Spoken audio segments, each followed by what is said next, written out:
Friends. तो आज हम लोग 4 एडिटोरियल्स को डिस्कस करेंगे। सबसे पहला एडिटोरियल है हमारा यूएन सिक्योरिटी काउंसिल में जो अभी इंडिया जीत करके आया है, नॉन परमानेंट मेंबर बना है, उसके ऊपर क्या प्रोसीडिंग्स हैं हमारी और किस तरीके से हम लोग वहाँ पे अभी परफॉर्म कर सकते हैं आगे। उसके ऊपर काफ़ी अच्छा एक आर्टिकल है।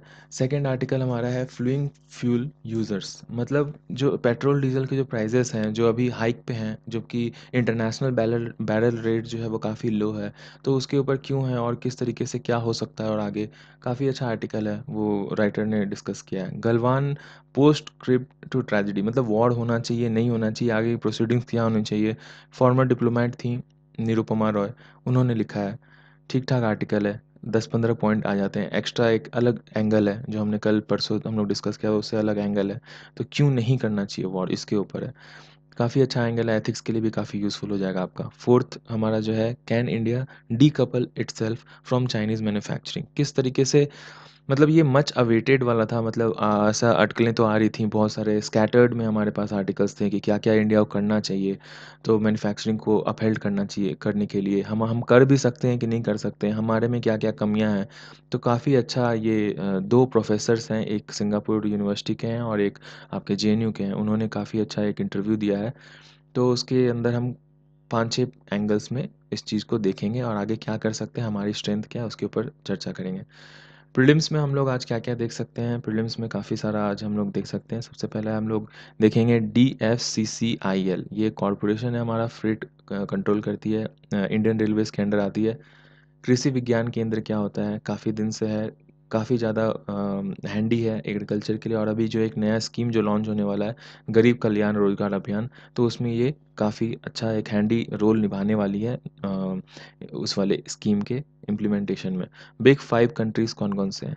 यूएनएससी क्या है? क्योंकि इंडिया चुन कर गया है, तो एक बार रिवाइज कर लेंगे यूएनएससी के बारे में।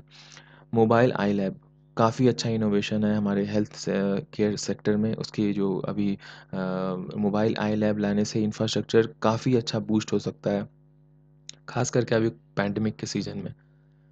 One nation one ration card, ये क्या है, इसके बारे में देखेंगे। स्पर्श पोर्टल क्या है, नेशनल फूड सिक्योरिटी एक्ट। और केनिया और डिजिबूटी, वो यूएनएससी में उन्होंने भी कम्पीट किया था लेकिन वो हार गए थे। तो अब ये एक मौका मिला है, तो हम लोग उसको थोड़ा सा मैप के ऊपर देख लेंगे कि कहाँ पे है और उससे आसपास कंट्रीज़ कौन कौन से हैं। आप पीडीएफ इसका डाउनलोड कर सकते हैं। ये पीडीएफ आपको टेलीग्राम चैनल gkmonk.com टाइटल है हमारा। उस अगर वो वैसे ना मिले तो एड्रेस लिख सकते हो, जो डिस्क्रिप्शन में भी आपका मेंशन है, /the hindu365 से। और इसके अलावा क्या-क्या न्यूज़ में है, प्रीलिम्स, मेंस, एडिटोरियल्स के अलावा क्या-क्या न्यूज़ में है कि इंडिया अभी प्लान किया है कि 300 इम्पोर्टेड प्रोडक्ट्स जो है जो चाइना से आती है उसके ऊपर एक्स्ट्रा टैरिफ लगाएगी ताकि वो महँगा हो जाए। चाइना की एक ही मतलब ख़ासियत है कि उसके जो प्रोडक्ट्स हैं वो काफ़ी सस्ते आते हैं और ठीक-ठाक काम कर जाते हैं। वैसा कोई बहुत सुपीरियर एप्पल लाइक नहीं है वो, ना ही नोकिया टाइप है। तो जिस वजह से उसकी जो टैरिफ है उसकी कमर तोड़ने के लिए कि क्या उसकी टैरिफ जो है हम अपने इंडिया में उससे बढ़ा सकते हैं। जैसे कि यूएस और अलग यूरोपियन कंट्रीज़ की जो टैरिफ हम लोग प्रोडक्ट्स के ऊपर लगा के रखें ताकि इंडियन डोमेस्टिक मार्केट के जो प्रोडक्ट्स हैं उससे वो कम्पीट ना कर सके उतना कुछ खास।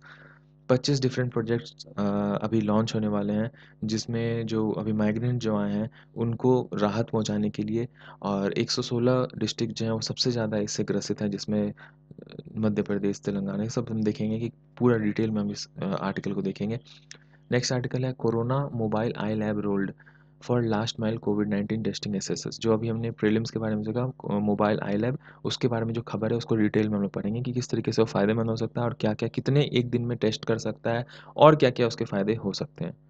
तो चलिए स्टार्ट करते हैं। फर्स्ट जो हमारा आर्टिकल है वो गलवान वैली में जो हमारा क्लैश हुआ था उसके ऊपर एक्शन रिएक्शन क्या चल रहा है, वो उसके ऊपर है। एक हमने वीडियो बनाया है आज सुबह, उसमें भी हमने इसको डिस्कस किया था। इसमें एक और पॉइंट ऐड हो गया है जो कि उस समय न्यूज़ में नहीं था। एक्चुअली जो 2 पहले हमने जो डिस्कस करा था कि इंडियन टेलीकॉम सेक्टर में जैसे बीएसएनएल और एमटीएनएल को न्यू दिल्ली सरकार ने बोला है कि आपके जितने भी जो टेंडर्स थे चाइनीज़ टेलीकॉम गियर्स के साथ जैसे हवाई, उसके साथ आप कैंसल कर दो अपना वो। और वो काफ़ी बड़ा $8 बिलियन का वो प्लान था और उसको वो ड्रॉप कर रहा है। उसके बाद से चाइना के अंदर भी उसके जो अखबार हैं वो काफ़ी ज़्यादा एडिटोरियल्स लिख रहे हैं ये बड़ा मूव की वजह से, क्योंकि इंडिया की जो जनता जब तक बॉयकॉट कर रही थी तब तक उनको चल रहा था। उनको लग रहा था कि ये कुछ दिन करेंगे 4-5 दिन में, जैसा कि होता है। कुछ एजिटेशंस आपके होते हैं, फिर 4-5-6 दिन में सब कुछ यूज़्ड हो जाता है, सब कुछ पहले की तरह नॉर्मल हो जाता है। तो वैसे ही उनको लगा कि ये सब कुछ नॉर्मल, लेकिन जब भारत सरकार जब न्यू दिल्ली से जब उन्होंने कैंसल करना शुरू किया, तब उनके वहाँ पे एडिटोरियल छपने शुरू हो गए उनके न्यूज़पेपर में। दूसरा, अभी एक नया जो एडिशन हुआ है कि वो सबसे पहले तो एमटीएनएल और बीएसएनएल का कैंसल हुआ था, उसके बाद रेलवे ने टर्मिनेट किया है 470 471 करोड़ का एक प्रोजेक्ट था, जो कि आपकी मुगल सराय से लेके कानपुर के बीच में सिग्नलिंग का वो काम करता था। जैसे सिग्नल्स जो लगाते हैं हम ना बीच में, तो उसमें वो नया एपरेटस लगाने का सब टेंडर था एक चाइनीज़ कंपनी का। तो उसको भी कैंसल कर दिया गया है। और ये जो कैंसल किया है वो उसके बाद आया है, जो हमने पहले जो देखा एमटीएनएल वाला जो सीन था उसके बाद ये वाला आया है। तो इसको भी सभी एलिगेशंस लगा रहे हैं कि नेशनलिज्म वाला जो इनका अभी मुद्दा चल रहा है उसके प्रति इन्होंने ये चीज़ बैन करा है। तो इंटरनेशनल मार्केट में हमारा जो नाम खराब ना हो, तो जिस वजह से हमने जो DFCCIL जो संस्था है जिसने इसको कैंसल किया था, उसने ये कहा है कि उसकी जो प्रोग्रेस थी वो काफ़ी लिचर थी। जो 2016 में इन्होंने लिया था हमसे प्रोजेक्ट, और उसके बाद से अभी तक सिर्फ़ 20% ही उन्होंने प्रोग्रेस दिखा पाया है। और जिस वजह से हम ये जो जो प्रोग्रेस है जो 4-5 साल में उन्होंने किया है 2016 से लेके अभी तक में, तो इससे हम काफ़ी ज़्यादा नाखुश हैं और जिस वजह से हम इसको कैंसल करते हैं। थोड़ा-सा हम लोग देख लेते हैं प्रीलिम्स रिलेटेड में कि ये DFCCI है क्या? एक्चुअली ये freight corridor corporation of India है, dedicated freight corridor corporation of India. ये जैसे कि जो माल ढुलाई होती है इधर से उधर उसको मेंटेन करना, उसके लिए इंफ्रास्ट्रक्चर रिसोर्स डेवलप करना और उसको टाइम टू टाइम कैसे ऑपरेशन हो रहा है उसको कोऑर्डिनेट करना, ये उनका काम है। ये मिनिस्ट्री ऑफ रेलवे के अंदर एक PSU है, पब्लिक सेक्टर अंडरटेकिंग है। और न्यू दिल्ली में इसका ऑफिस है। फाउंडेड जो हुआ था वो 2006 में हुआ था। ग्लोबल टाइम्स एडिटोरियल क्या कहती है हमारे इस नेशनलिज्म वाले अभी जो कैंसल्स हो रहे हैं, उसके ऊपर कैंसिल होने पे वो कह रहे हैं कि ये इंडियन नेशनलिज्म जो है वो बिजनेस टाइज को काफ़ी ज़्यादा क्षति पहुंचाएगा। जापान और चाइना के बीच में भी काफ़ी ज़्यादा प्रॉब्लम्स हैं, लेकिन हमारे जो बिजनेस टाइज है वो कभी भी कम नहीं हुए और दिन प्रतिदिन बढ़ते ही जा रहे हैं। तो ये इस तरीके के जो अगर स्टेप्स उठाता है भारत सरकार, तो उससे जो नुकसान है वो भारत और चाइना को ही होगा। और ऐसा हो सकता है क्योंकि चाइना का जो गुड्स है वो ज़्यादा डेफ़िसिट जो है हमारा इंडिया चाइना में बहुत ज़्यादा है, और चाइना जो है इसके ऊपर हमारे ऊपर जो है वो ज़्यादा प्रभावी है इसके ऊपर। तो ऐसा हो सकता है कि वो ये कह रहे हैं कि साउथ एशियन मतलब वियतनाम, कंबोडिया, ये सब जो इंडो पैसिफिक रीजन के जितने भी कंट्रीज़ हैं, वहाँ के जो गुड्स एंड सर्विसेज़ हैं, वो हो सकता है भारत का वो मार्केट कैप्चर कर लें इस तरीके के भावना से। तो डर तो उनको भी लग ही रहा है, ठीक है। और दूसरा ट्वीट उन्होंने ये भी दिया है, अब धीरे-धीरे करके और भी नया-नया तरीका का वो ट्वीट डाल रहे हैं। तो ये ग्लोबल टाइम्स एक्चुअली चाइनीज़ जो गवर्नमेंट है उसका ये माउथपीस है। तो उनका एक और कहना है कि हिंदी मीडियम सीक्रेट सुपरस्टार दंगल में जैसा कि इंडियंस को दिखाया गया है कि वो काफ़ी मॉडेस्ट, ऑनेस्ट और काफ़ी दयालु, फ्रेंडली होते हैं। लेकिन हमें तो ऐसा कुछ दिख नहीं रहा है। ऐसा तो इस तरीके से वो बिहेव कर रहे हैं। तो आप खुद को भी तो देखिए, हम भी तो जैकी चैन को देखते हैं भाई। जैकी चैन देखिए, ब्रूस ली देखिए कि वो कितना इंटीग्रेटेड हैं वो, मतलब इंटीग्रिटी पे वो कितना ध्यान देते हैं, जो वो बोलते हैं वही करते हैं। लेकिन आपकी तरह नहीं कि जो 2000 मतलब 1962 से अभी तक हम सिर्फ़ धोखा ही खा रहे हैं। जब मौका मिला तब धोखा दे दिए। नेक्स्ट आर्टिकल हमारा है corona virus mobile I lab rolled out for last mile covid testing access. ये एक मशीन है, इसके अंदर जो है टेस्टिंग हमारा जो है वो सुपर फास्ट हो जाएगा। गाँव देहात में जो है कि आपका टेस्टिंग में प्रॉब्लम हो जाता है।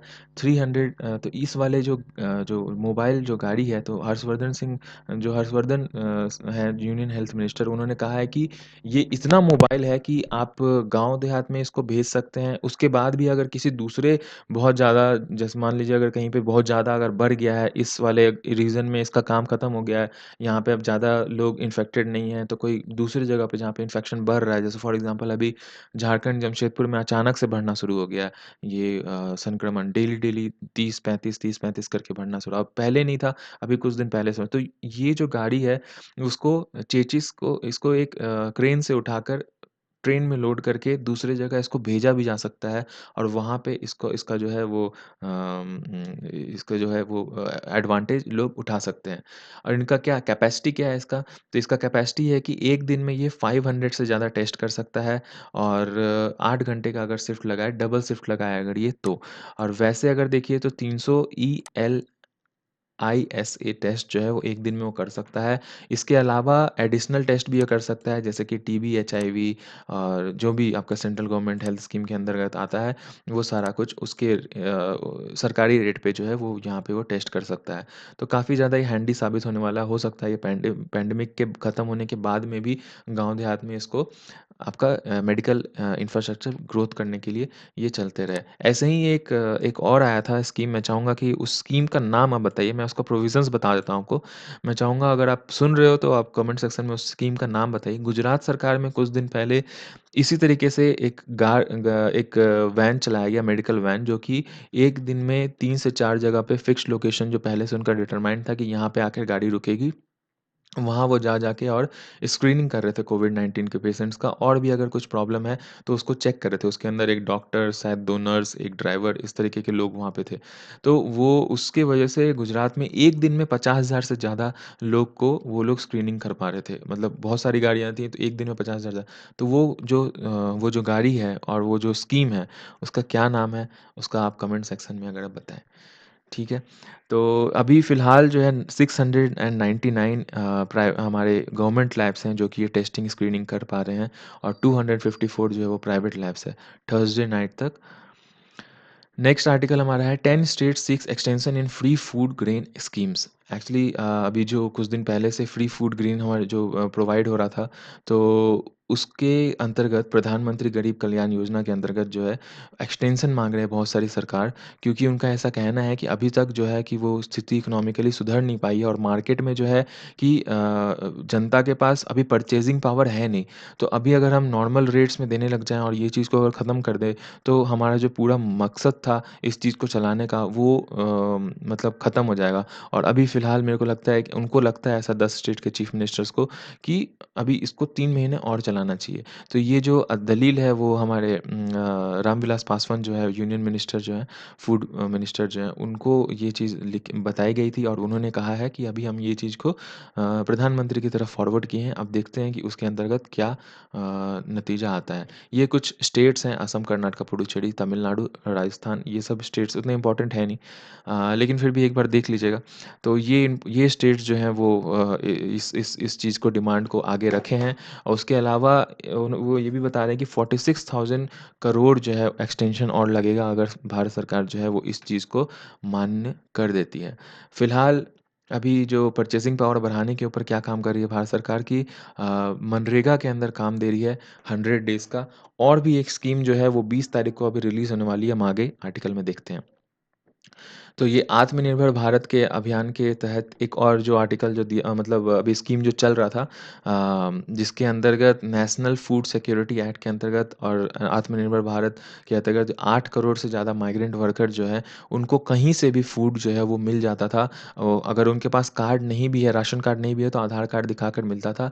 तो इस ये वाला जो प्रोजेक्ट है इसको भी कुछ दिन तक एक्सटेंड करने का निर्मला सीतारमण ने कहा है और ऐसे उनसे अपील की गई है बाकी लोगों के द्वारा, ताकि जो उनको भी जो प्रॉब्लम है वो 74,000 हाउसहोल्ड जो है उनको इस मतलब अभी तक मिल चुका है इस चीज़ का फ़ायदा और उनको जो है आगे चल के अभी कुछ प्रॉब्लम ना हो, जब तक स्थिति जो है कि एवरेज तक कम से कम ना पहुंच जाए। अभी कुछ स्टेट्स जो ऐसे हैं जहाँ पे इंटरनेट कनेक्शन जो है थोड़ा सा प्रॉब्लम चल रहा है, जिस वजह से जो उनका अब इंटरनेटली अब ऐसा हो गया ना पीडीएस दुकान में कि उनको इंटरनेट के थ्रू अपडेट्स करना होता है। तो वो इंटरनेट के थ्रू अपडेट नहीं कर पा रहे हैं, जिसमें कि जम्मू कश्मीर, अरुणाचल प्रदेश, नागालैंड, मेघालय, अंडमान निकोबार, लक्षद्वीप इंक्लूड है। तो यहाँ पे जो है वो कहते हैं कि अब धीरे-धीरे हम लोग वहाँ पे इंटरनेट कनेक्टिविटी धीरे-धीरे हम लोग सुधारने की कोशिश कर रहे हैं। ये एक हर्डल है, लेकिन हम चाह रहे हैं कि इसको धीरे-धीरे हम लोग क्रॉस कर पाएँ। और जहाँ तक कि जम्मू एंड कश्मीर की बात है, तो हम लोग इंटरनेट कनेक्टिविटी अब एकाएक तो वहाँ पे नहीं दे सकते हैं सिक्योरिटी रीज़न्स की वजह से, तो हम उसको धीरे-धीरे फ़ेज़ वाइज़ मैनर में वहाँ पे ऑन करेंगे। थोड़ा-सा प्रीलिम्स से रिलेटेड हम लोग देख लेते हैं, one nation one ration card क्या होता है? तो one nation one ration card सबसे पहले जो है कि वो प्रोवाइड करवाता है आपको बेनिफिशियरीज़ को subsidised food grains from ration shop from any part of the country. किसी भी पार्ट ऑफ कंट्री से आप सब्सिडाइज़्ड फूड ग्रेन ले सकते हो और जुलाई 1, 2020 से ये चीज़ लागू हो गया था। लेकिन इसके अंतर्गत एक लिमिटेशन ये है कि एक बार में से 50% ही जो आपका राशन आपको जो अलॉटेड है, वो आप सिर्फ़ 50% तक ही आप उठा सकते हो। उससे ज़्यादा एक बार में नहीं उठा सकते। उसके बाद कुछ दिन के बाद आप दूसरा और 50% आगे उठा सकते हो। क्योंकि अगर सब लोग एक साथ में ही उठाने लग जाए तो बहुत सारी प्रॉब्लम्स हो सकती हैं, 3-4 प्रॉब्लम्स हैं। पहला कि शॉर्टेज भी हो सकता है पीडीएस में कि अगर अगर किसी कारणवश वहाँ पे उतना ट्रांसपोर्टेशन नहीं हो पाया तो ज़्यादातर लोग ज़्यादा-ज़्यादा लेकर के जाते रहेंगे। और दूसरा बात ये है कि बहुत जगह पे ऐसा भी आया है कि वहाँ से वो सामान खरीद के और उसको बेच देते थे, जो घर के जो मेल होते थे। तो उसमें क्या है कि बाकी बच्चे और उनकी जो वाइफ़ है, लोग सब काफ़ी ज़्यादा उसमें सफ़र कर जाती थी। तो एक बार अगर जाएगा तो हो सकता है उसको उसको फिर से नया प्रोडक्ट लेने के लिए मतलब 1 महीना का वेट करना पड़ेगा। लेकिन अगर वो आधा करके मिलता है, अगर एक बार वो बेच भी दिया, तो कुछ दिन के बाद वो ये लोग इंश्योर कर सकते हैं फैमिली के बाकी मेंबर्स कि वो सामान पीडीएस का लेने ना जाएँ और वो खुद से जाकर वो लेकर के आएँ। और भी 3-4 कारण हैं। तो ये एक हमने थोड़ा-सा देख लिया प्रीलिम्स के लिए। उस इसमें इसी से रिलेटेड एक और है नेशनल फूड सिक्योरिटी एक्ट। देखिए दोनों काफ़ी कन्फ्यूज़िंग है, तो बिल्कुल ध्यान से समझना है। पहले वाले में one nation one ration card में सब्सिडाइज़्ड फूड प्रोडक्ट मिलता है। 1 जुलाई से चालू हुआ था। दूसरा वाला जो है वो काफ़ी दिन से चल रहा है। इसके अंतर्गत जो है कि इस बिल के अंतर्गत जो है कि बिल्कुल लो रे में मतलब this law aims to provide subsidized food grain to approximate 2/3 of India that is 1.2 billion. और इसके अंतर्गत राइस जो है वो 3 रुपीज़ पर केजी और व्हीट जो है वो 2 रुपीज़ पर केजी के दाम पे मिलता है और ये पहले से चलता आ रहा है मतलब 2013 से ये चीज़ चलता आ रहा है। ये कोई अभी फ़िलहाल में ये चीज़ जो है वो चालू नहीं हुआ है। नेक्स्ट आर्टिकल है 25 different projects will create job opportunities in 116 district से सीतारमन। मतलब अभी जो हमने डिस्कस करा था कि एक नया जो स्कीम आने वाला है माइग्रेंट्स के लिए कि उनकी परचेस पावर पोटेंशियल जो किस तरीके से उनको बढ़ाया जाए उनकी और जो विलेजेस है उसमें किस तरीके से हम लोग ज़्यादा से ज़्यादा इकोनॉमिक डिमांड जो है उसको बढ़ाया जाए तो उनको काम मिलेगा तभी वो डिमांड बढ़ेगा। माइग्रेंट जो है बाहर से आए हैं उनके लिए अभी स्कीम्स लॉन्च कर रही है भारत सरकार गरीब कल्याण रोजगार और जो सबसे ज़्यादा जो अभी ग्रसित जितने डिस्ट्रिक्ट्स हैं, उन सब डिस्ट्रिक्ट में सबसे पहले ये चीज़ लॉन्च होगा और ये लॉन्च कौन करेगा? ये 20 तारीख को 20 जून को आने वाला जो है, उसमें Khagaria Bihar Telihar village in Khagaria district in Bihar, वहाँ से प्रधानमंत्री श्री नरेंद्र मोदी वहाँ से लॉन्च करेंगे ये चीज़ को और पब्लिक वर्क जो है वो वर्थ 50 करोड़ से ज़्यादा का जो है इसमें लगेगा इस चीज़ को इम्प्लीमेंट करवाने में। फ़िलहाल जो है 6 स्टेट्स में सबसे पहले स्टार्ट हो रहा है जिसमें 116 डिस्ट्रिक्ट्स जो हैं वो कवर होती हैं। ये स्टेट जो है झारखंड, उत्तर प्रदेश, मध्य प्रदेश, उड़ीसा और राजस्थान के हैं और जब ये लॉन्च होगा तो उस टाइम पे आपके वहाँ के जो चीफ मिनिस्टर है यूनियन मिनिस्टर है वो लोग भी मतलब कॉन्फ्रेंस के थ्रू वर्चुअली पोर्टल के थ्रू ही लॉन्च होगा, वहाँ तो वो जाएँगे नहीं अभी फ़िलहाल, तो उसके थ्रू वहाँ पे वो लोग भी अवेलेबल होंगे। और इसको कैसे लागू किया जाएगा तो एक्चुअली कुछ दिन पहले आपने ये सुना होगा कि उत्तर प्रदेश सरकार जो है वो ये चीज़ को लागू कर रही थी और मतलब जितने भी लोग बाहर से आ रहे थे उनका एक लिस्ट बनाया जा रहा था और उनका एड्रेस, फ़ोन नंबर लिखा जा रहा था। वो एक स्किल सेट मैपिंग कर रहे थे एक्चुअली और स्किल सेट मैपिंग करने से क्या है कि जब बहाली होगी और तो वो बहाली उनको एलोकेट कर दिया जाएगा उनके स्किल सेट के हिसाब से। जिसको जो चीज़ काम आता है उसको उस हिसाब से उनको काम दे दिया जाएगा। तो इसके अंदर क्या-क्या काम वर्कर्स जो है वो कर पाएँगे? प्रधानमंत्री ग्राम सड़क योजना के तहत वो national highway, railway works, community sanitation programme, complex, ग्राम panchayat, anganwadi, water conservation, digging of well ये सारे कुछ काम वो कर पाएँगे। और 25 स्कीम ऑफ गवर्नमेंट जो है उन सबको एक साथ लेकर के आके एक छत के नीचे ला कर के 125 दिन के लिए इनको जो है रोज़गार दिया जाएगा। तो मीडिया वालों ने पूछा कि सीतारमन मैम से कि जो एफएम है हमारी कि मैडम ये 125 दिन के बाद भी लागू रहेगा क्या? तो वो कहती हैं कि अभी तो सिचुएशन ऐसा है कि अभी फ़िलहाल के लिए तो हम इसको 125 दिन के लिए रख रहे हैं।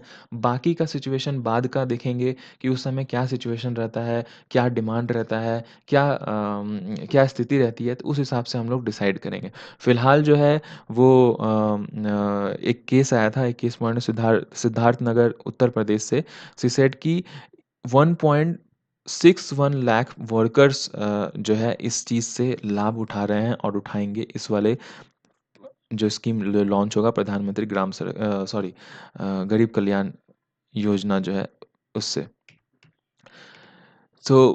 इसमें कौन-कौन से मिनिस्ट्रीज़ ऐड रहेंगे, इसमें रूरल डेवलपमेंट, पंचायत राज और road transport highway, mines, drinking water sanitation, environment, railway, petroleum, natural gas, new renewable energy, border road, telecom and agriculture. इन सब जो डिपार्टमेंट्स के कुछ भी जो काम होगा ना, तो अभी फ़िलहाल जो मज़दूरी वाला टाइप का, उन सब काम को ये लोग करेंगे अभी माइग्रेंट वर्कर्स, तो उस वजह से ये सारे मिनिस्ट्रीज़ का इसके अंदर नाम लिखा गया है। तो इसके 2 काम मुख्यतः हो सकते हैं, 2 फ़ायदे होंगे जैसा कि एफएम बताती हैं। पहला कि ये प्रोवाइड करवाएगी आपको एम्प्लॉयमेंट माइग्रेंट्स को और दूसरा कि इंफ्रास्ट्रक्चर रूरल एरियाज़ में भी हमारा काफ़ी ज़्यादा बढ़ जाएगा। जितने भी जो रुके हुए काम हैं, रोड्स डेवलपमेंट जितना भी बाकी है, वो सारा कुछ भी हमारा जो है, वो चीज़ बन जाएगा। अब इसको कोऑर्डिनेट कौन करेगा? इस प्रोग्राम को कोऑर्डिनेट करने के लिए कॉमन सर्विस सेंटर जो कि हर एक गाँव में है और कृषि विज्ञान केंद्र जो है, वो इसमें हेल्प करेगा। तो सबसे पहले हम देख लेते हैं कृषि विज्ञान केंद्र क्या होता है प्रीलिम्स पॉइंट ऑफ व्यू से।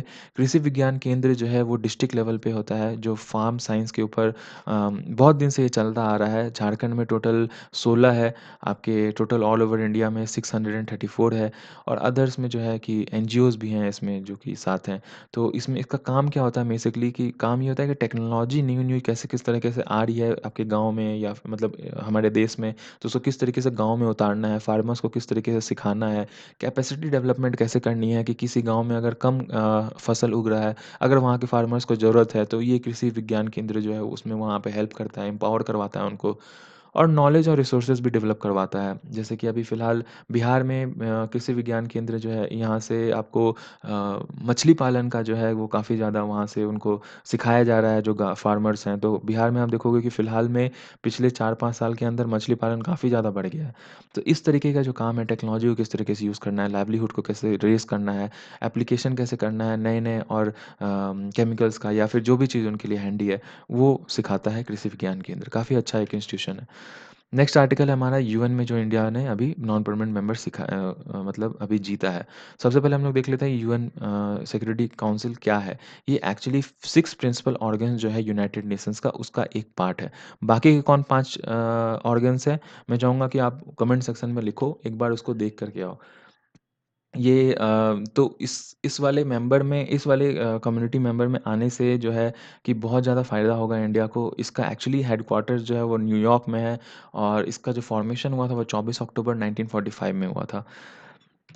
अभी इसका क्या-क्या फ़ायदा हो सकता है, सिग्निफिकेंस क्या है हमारा कि हमें एज़ अ राइटर कहते हैं कि इंडिया को वहाँ पे जाकर के बिल्कुल प्रॉपर मॉडेस्ट डिप्लोमैटिक वहाँ पे दिखाना है, डिप्लोमेसी दिखाना है क्योंकि ये हमारा एक काफ़ी अच्छा सिग्निफिकेंट डिप्लोमैटिक विक्ट्री है और एज़ एक्सपेक्टेड फ्रॉम और बहुत सारे जो हम लोग कल के आर्टिकल में जो हम लोग डिस्कस किए थे कि बहुत सारे जो छोटे-मोटे जो देश हैं, जो आइलैंड कंट्री है, मार्शल आइलैंड, ओशियाना कंट्रीज़ जो हैं और जो जैसे जो इंडो पैसिफिक रीजन में जो बहुत सारे कंट्री जिनको एक लार्जर पोर्टल पे उनको अपना आवाज़ वो उठा नहीं पाते हैं, तो उनके लिए इंडिया एक वॉइस बने वहाँ पर और अभी यहाँ पे इलेक्शन जो हुआ था उसमें हो सकता है ये भी एक बहुत बड़ा कारण हो कि वो समझते हों कि इंडिया जो है वो उनका वॉइस बनेगा जिस वजह से 184 वोट्स इंडिया को मिला टोटल 193 वोट्स के अंदर से मतलब 184 वोट्स मिला आउट ऑफ 193 टोटल वोट्स से। इसके अंदर और जो दूसरे लोग जो चुन कर के आए हैं मेक्सिको, नॉर्वे, आयरलैंड और जो नॉन परमानेंट मेंबर बने हैं, इसके अंदर अभी मेक्सिको जो चुन कर के आया है वो लैटिन अमेरिका में और कोई लड़ा नहीं था। वैसे ही इंडिया के साथ भी हुआ था कि अभी वो इस वाले हमारे एशिया पैसिफिक वाले रीजन से कोई ज़्यादा लड़ा नहीं था। तो इंडिया ही था तो नॉन अपोज़ था लेकिन इंडिया जो है वो बिल्कुल भी इसमें लापरवाही नहीं बरता। वो बिल्कुल प्रॉपर्ली कॉजियस वे में 2/3 से ज़्यादा वोट को लेने थे जिस वजह से उसने पहले से ही सारी फील्डिंग सेट कर ली थी।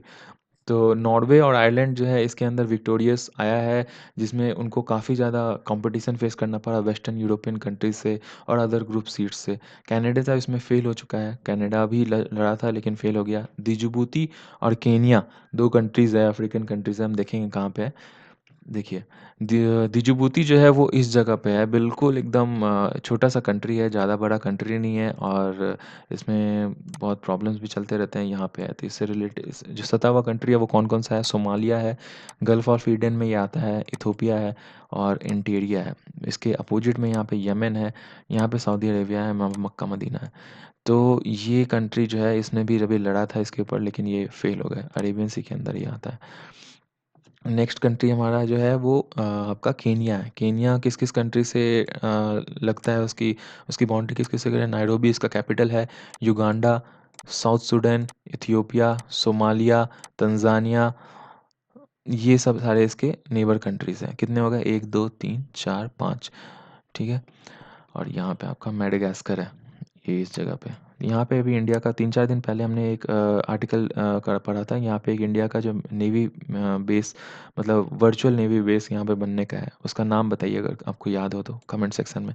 हमने प्रीलिम्स एमसीक्यू वाले में ये चीज़ पढ़ा था, काफ़ी इंपॉर्टेंट है। ठीक है, तो ये अभी हमने जो ये अब हमें इस तरह के जो कंट्रीज़ जो हार भी गए हैं, उनको भी हमें अपने एक साथ लेके चलना और एक प्रॉपर एक मल्टीलैटरलिज़्म का जो कमिटमेंट इंडिया जो दिखाते आया है उतने साल से, उसको हम लोग बिल्कुल पोर्टल पे लेकर के आना है इस चीज़ को। अभी जो यूएन काउंसिल अभी इतना जो प्रॉब्लम भी है, जो चाइना का जो प्रेज़ेंस है वर्ल्ड वाइड और इंडिया जो सोच रहा है कि चाइना से हम लोग को निकलना का है, तो इस तरह के जो कंट्रीज़ हैं, इससे हम लोग मल्टीलैटरलिज़्म अगर बढ़ाते हैं, तो इंडिया को बहुत ज़्यादा फ़ायदा होगा और हम लोग एक न्यू वर्ल्ड जो है वो क्रिएट कर पाएँगे। हम लोग का अपना का छोटे कंट्रीज़ भी बहुत सारे हैं, ज़रूरी नहीं है कि हम लोग लार्जर कंट्रीज़ में ही जाएँ और इनफैक्ट छोटे कंट्रीज़ में जो है कि चाइना ने इतना आजकल इतना प्रोग्रेस क्यों कर लिया? क्योंकि वो अफ्रीकन कंट्रीज़ में बिल्कुल अंदर तक घुसा हुआ है। वहाँ जा कर के उनको लोन्स दे रहा है, उनका इंफ्रास्ट्रक्चर डेवलप कर रहा है। तो जिस व वहाँ पे कॉम्पिटिशन भी बहुत कम है, लोग जाते नहीं हैं वहाँ पे काम करने और वहाँ पे स्किल भी नहीं है, तो चाइना अपना लेबर लेकर के जाता है। उन वो वहाँ पे उनको लोगों को स्किल डेवलप भी नहीं करवाता है और बिल्कुल वहाँ पे वो काम कर रहा है। इंडिया भी अभी कहीं न कहीं ओएनजीसी विदेश जो है, जो संस्था है इंडिया की, वो भी जाके वहाँ पे बहुत सारा काम कर रही है अभी और हमारा जो है वो सॉफ्ट टच भी है बहुत सारे कंट्रीज़ का, युगांडा और ये सब सारे से काफ़ी सॉफ्ट टच है। हमारे एजुकेशनल टाइज़ भी हैं बहुत सारे वहाँ उस देश के जो लोग हैं वो हमारे देश में आकर के वो पढ़ाई भी करते हैं।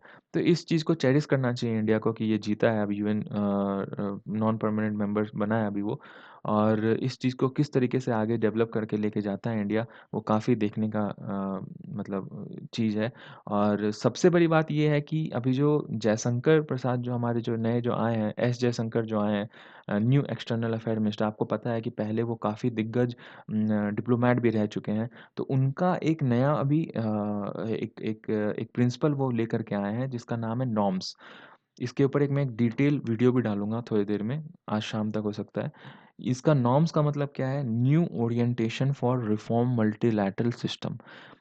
नाम से ही पता चलता है कि रिफॉर्म मल्टीलैटरल सिस्टम मतलब कल जो हमारा जो एक आर्टिकल आया था, ये किस तरीके से प्रिंसिपल्स जो है आजकल सारे मल्टीलैटरल कंट्रीज़ जो हैं वो भूलते जा रहे हैं। आपके हर जगह पे पोलराइज़ेशन चल रहा है और जो यूएनएससी में भी जो है जो बिग 5 कंट्रीज़ जो हैं, बिग 5 कंट्री मतलब वो कंट्री जो पहले से परमानेंट मेंबर है, उसके मेंबर्स हम देखेंगे अभी आगे। फिलहाल देखिए कि जो बिग 5 कंट्री है वो अपना-अपना एजेंडा उसमें सेट करने को रहते हैं और अपना-अपना ग्रुपिंग है उनका, ग्रुप ऑफ कंट्रीज़ है उनका, तो वो उस तरीके से अपना वहाँ पे वो जो पोलराइज़ेशन है इस चीज़ का वो करते हैं। जिस वजह से जो अभी बहुत दिन से अभी टाइम से जो WTO, world trade organisation, WHO से भी अभी वो निकल चुका है यूएसए, पेरिस क्लाइमेट चेंज से भी वो हाथ खींच चुका है। तो अभी इन सब का रेलेवेंस जो है बहुत ज़्यादा कम होते जा रहा है। तो इंडिया को वहाँ पे जा कर के किस तरीके से अपनी वहाँ पे मल्टीलैटरलिज़्म प्रिंसिपल जो है उसको रिफ़ॉर्म लेकर के आना है, उसको किस तरीके से वहाँ पे एक बड़ा आवाज़ देना है, वो देखने लायक होगा और वो काम जो है वो इंडिया को करना होगा। राइटर ये भी कहते हैं कि आप जब वहाँ जाएँगे तो आप टेम्प्ट मत हो जाइएगा बड़े-बड़े जो बिग 5 कंट्रीज़ के जो उसके अंदर मैनिपुलेशन में, क्योंकि वो आपको इन्फ्लुएंस करेंगे उनके साथ में उनके हित में वोट करने का। तो ये जो चैलेंज है ये काफ़ी बड़ा है और इस चीज़ में जो है कि इंडिया को काफ़ी अच्छे से डिप्लोमैटिक तरीके से और वहाँ पे काम करना पड़ेगा। बिग 5 कंट्रीज़ कौन-कौन से हैं? United states, United kingdom, France, Russia और चाइना, ये जो है वो बिग 5 कंट्रीज़ हैं। इनका क्या फ़ंक्शन है बेसिकली सबसे बड़ा, ये वीटो डाल सकते हैं। सबसे बड़ा फ़ंक्शन इनका यही है कि ये वीटो डाल सकते हैं और इनका वीटो का मतलब बहुत ज़्यादा होता है। इसी वजह से ये वीटो वजह से ही आज तक अभी जो है कि इंडिया परमानेंट मेंबर नहीं बन पा रहा है, नहीं तो परमानेंट मेंबर बनना उतना प्रॉब्लम नहीं था इंडिया के लिए। नेक्स्ट आर्टिकल जो है हमारा बहुत बड़ा आर्टिकल है और यही आर्टिकल जो है वो आज पूरे पेपर का जो है कि मतलब बिल्कुल मेन चीज़ जो यही है और बहुत तो इस चीज़ को आपको बिल्कुल ध्यान से देखना है। आप ये पीडीएफ डाउनलोड कर लीजिएगा, बाद में जाके चल के नोट्स बना लीजिएगा इसका बिल्कुल शॉर्ट में, क्रिस्प में। और ये चीज़ ये आर्टिकल जो है इतना बढ़िया है, उसने ये कहा है कि इसके अंदर आपके कौन-कौन हैं 2 आपके प्रोफ़ेसर्स हैं और इंडिया द हिंदू के जो एक संवाददाता हैं, उन्होंने उनका इंटरव्यू लिया है। तो वो उनसे 3, 4, 5 तरीके के क्वेश्चन पूछते हैं कि अभी फ़िलहाल जो ट्रेड डेफ़िसिट है टोटल 21 बिलियन मतलब टोटल जो बीच में इंडिया और चाइना के बीच में जो हमारा ट्रेड है, वो 21 बिलियन का हमारा ट्रेड है, जिसमें से कि अकेले 65 बिलियन का जो ट्रेड है, वो सिर्फ़ और सिर्फ़ चाइना का है। इंडिया का सोचिए कितना छोटा उसमें भाग है, तो वो इस चीज़ को हम लोग कैसे करके माइन्यूट और कैसे करके हटा सकते हैं और ये इतना बड़ा जो है उसका क्या कारण क्या है इसका? तो इसके अंदर वो कहते हैं सबसे पहला कि देखिए मेड इन इंडिया जो प्रोजेक्ट है उसको आए हुए 5 साल हो गया। लिए काफ़ी अच्छा एक गुड अपॉर्च्युनिटी था इंडिया को कि मैन्युफैक्चरिंग सेंटर को मैन्युफैक्चरिंग सेक्टर जो है उसको बूस्ट कर पाए और ट्रैक पे लेकर के आए इंडिया को। लेकिन हमने इस चीज़ को जो है वो प्लान को अच्छे तरीके से इंश्योर नहीं किया अच्छे तरीके से उसमें हमने इम्प्लीमेंटेशंस नहीं किए। बहुत सारे लैकूनास थे उसको हम लोग उसको फिल अप नहीं कर पाए और जिस वजह से हम लोग इस चीज़ का एडवांटेज नहीं उठा पाए। एक्चुअली अभी जो है कि मेक इन इंडिया के बाद भी बहुत सारे जो यहाँ पे जो स्टार्टअप्स खुले हैं वो आपके असेंबलिंग कर रहे हैं जो कि ज़्यादा से ज़्यादा सामान जो है वहाँ से मंगवा रहे हैं और यहाँ पे कुछ ऐसा भी हो रहा है कि यहाँ से रॉ मटेरियल उठाकर उनको दे रहे हैं। तो बहुत बड़ा एक जो भाग है एक्सपोर्ट होता है हमारे देश से रॉ मटेरियल का और इंटरमीडिएटी गुड्स का जो कि चाइना में जाके फिनिश्ड गुड्स बनता है। तो फिनिशिंग गुड्स तो हमारे कंट्री में बना ही सकते हैं ना। अगर आपके पास कुछ ऐसा इंडिस्पेंसेबल जो कि यहाँ पे नहीं मिलता है और दूसरे आस-पास में आपके कंट्री नहीं नहीं मिलता है रॉ मटेरियल, उसको आप मँगवा रहे हो चाइना से, तो दैट इज़ समथिंग एल्स। लेकिन आप बिल्कुल ही यहाँ से रॉ मटेरियल भेज के वहाँ से इंटरमीडिएरी गुड्स बेच के वहाँ से फाइनलाइज़ करके मँगवा रहे हो, तो दैट इज़ नॉट गुड। दूसरा कि फार्मास्यूटिकल इंग्रीडिएंट्स भी जो है वो काफ़ी ज़्यादा स्ट्रॉन्ग फुटिंग पे है। बहुत सारे ऐसे केमिकल्स हैं जो कि सिर्फ़ और सिर्फ़ चाइना पे ही हम डिपेंडेंट हैं और काफ़ी ह्यूज डिपेंडेंसी है। जैसे कि आपको अभी पता होगा कि कुछ दिन पहले जो क्लोरोक्विनाइन जो मलेरिया वाला जो टैबलेट था, उसमें उसको मँगवा वो इंडिया बना सकता था, लेकिन वो चीज़ हम लोग चाइना से मँगवाते थे और उस टाइम पे चाइना ने उसके ऊपर जो है वो ड्यूटीज़ जो है वो मतलब दोगुना कर दिया उसने। तो जिस वजह से उसके बाद इंडिया ने काफ़ी फ़ास्ट तरीके से उस पे एक्ट करते हुए हम लोग खुद से टैबलेट बनाने लगे और हमने खुद से बना कर के चीप रेट में दूसरे कंट्रीज़ को प्रोवाइड करवाया, जैसे यूएसए और अफ्रीकन कंट्रीज़। तो ये इस तरीके की जो इम्प्लीमेंटेशन है हम लोग और भी कर सकते हैं। अभी फ़िलहाल जो है कि बहुत ज़्यादा ह्यूज डिपेंडेंसी है। अमितेंदु पलित जो है वो क्या कहते हैं? वो ये कहते हैं कि इसके पीछे वैरायटी ऑफ रीज़न्स है। सबसे पहला ये है कि चाइना जो है वो इम्पोर्ट्स जितना भी वो क्योंकि हमारे इंडिया के पास ज़्यादा ऑप्शंस नहीं है। जो ये जो हमारे पास जितने भी इम्पोर्ट्स हम मँगवाते हैं वो डाइवर्सिफ़ाइड है काफ़ी ज़्यादा जो कि कुछ ही देश में ऐसा मिलता है और ज़्यादातर जो है वो सिर्फ़ और सिर्फ़ चाइना में मिलता है। जिस वज़ह से जो है इम्पोर्ट जो है और ट्रेड डेफ़िसिट जो है इंडिया और चाइना का बहुत ज़्यादा है। आप देखिए कि कुछ तो ऐसे भी प्रोडक्ट्स हैं जो कि ज़रूरी नहीं हैं, लेकिन फिर भी इंडिया मँगवाती है वहाँ से। लेकिन कुछ तो ऐसे प्रोडक्ट्स ज़रूर हैं जो कि वाइड स्प्रेड और कहीं पे नहीं मिलता है और या फिर अगर मिलता है तो वो कुछ बहुत 3-4 कंट्रीज़ ही है जहाँ पे वो मिलता है और जिस वजह से हम लोग जो हैं उसके ऊपर डिपेंडेंट ज़्यादा है। फॉर एग्ज़ाम्पल जो कैपिटल गुड्स गुड्स जो है जैसे कि वाइड वैरायटी ऑफ मशीनरीज़ जो है आपका इलेक्ट्रॉनिक मशीनरीज़ है, सेमीकंडक्टर ड्रिवेन मशीनरीज़ है, फर्टिलाइज़र्स है, ये सारा कुछ इंडिया जो है वहाँ से इम्पोर्ट करवाता है। बहुत सारा कंज़्यूमर गुड्स जो है बहुत सारा जिसका हो सकता है अभी फ़िलहाल टिश्यू पेपर आता है पॉलीथीन्स आता है, सिंगल यूज़ पॉलीथीन्स आता है, बहुत सारे टॉयज़ आते हैं, भगवान की मूर्तियाँ आती हैं प्लास्टिक की, लाइट्स आती हैं। तो ये सारा कुछ हो सकता है अभी उतना ज़्यादा ज़रूरी नहीं होगा लेकिन जाने-अनजाने में लोग चीप प्राइस की वजह से उसको खरीद लेते हैं। तो ये सब सारा कुछ मैटर ऑफ चॉइस हो सकता है लेकिन कुछ-कुछ चीज़ें जो हैं वो एसेंशियल सा होती हैं और उसको उसके बिना आप नहीं कर सकते हो क्योंकि चाइना उसी में वो काफ़ी अच्छा बनाता है और वो अभी फ़िलहाल आपके पास कहीं और से इतने सही प्रॉपर्टीज़ में अवेलेबल नहीं है। फॉर एग्ज़ाम्पल जो मेडिकल मासेस जो अभी इंडिया को चाहिए होता है जो मेडिकल स्टाफ के लिए, वो चाइना उसका मेन सोर्स है। दूसरा लिक्विड सोप जो हम लोग यूज़ करते हैं, सैनिटाइज़र्स और ये इस तरीके की चीज़ें, वो सब में भी चाइना जो है अभी काफ़ी अच्छा सप्लाइज़ देता है और इंडिया को इसमें अभी डेवलप करने में टाइम है। दूसरा कि अब हम लोग को क्या करना चाहिए, इसमें इस सिचुएशन को देखना चाहिए कि प्रायोरिटी देखनी चाहिए कि किसकी ज़्यादा है। कि सबसे पहले ये देखना चाहिए कि हम लोग कौन-सी चीज़ों को कम कर सकते हैं फ़िलहाल में। कुछ दिन के अंदर हम उसको यूज़ करना छोड़ सकते हैं चाइना का और उसके बाद लॉन्ग टर्म में हम कितने चीज़ों को बदल सकते हैं, हटा सकते हैं और उसके ऊपर हम लोग उसके ऊपर स्ट्रैटेजिकली उसके ऊपर काम करने की ज़रूरत है। दूसरा फिर नेक्स्ट क्वेश्चन पूछते हैं संवाददाता जो है कि हम लोग ऐसा क्या कर सकते हैं सर कि 1990 में जैसे चाइना जिस तरीके से वो ऊपर आया, तो हम लोग इंडिया में भी ऐसा कुछ कर सकते हैं क्या? जिस तरीके से हम लोग अभी अगले 20-30 साल के अंदर हम लोग बिल्कुल उभर कर सामने आएँ। तो पहले जो राइटर हैं विश्वजीत धर हैं, वो कहते हैं कि देखिए ये चीज़ अभी थोड़ा-सा इम्पॉसिबल लगता है, क्योंकि ग्लोबल वैल्यू चेन जो है वो चेंज हो गया है। पहले जिस टाइम पे चाइना जो ऊपर उठ कर के आया, उस समय ग्लोबलाइज़ेशन जो है बहुत ज़्यादा पीक पे था और लोग जो है वो अपने कंट्री से जो दूसरे कंट्री के साथ टाइज़ करने में मल्टीलैटरलिज़्म जो है डब्ल्यूटीओ और इस तरीके की चीज़ें जो हैं, वो बहुत ज़्यादा सर्ज पे था। जिस वजह से दूसरे कंट्रीज़ के ऊपर वो लोग ज़्यादा अभी ट्रस्ट कर रहे थे उस टाइम पे, जिस वजह से चाइना ने उसमें उस टाइम पे अपना पैठ बैठा लिया बहुत जगह पे। और अभी फ़िलहाल वो जो है कि अफ्रीकन कंट्रीज़ में वही सारा चीज़ जो है वो कर रहा है अपना।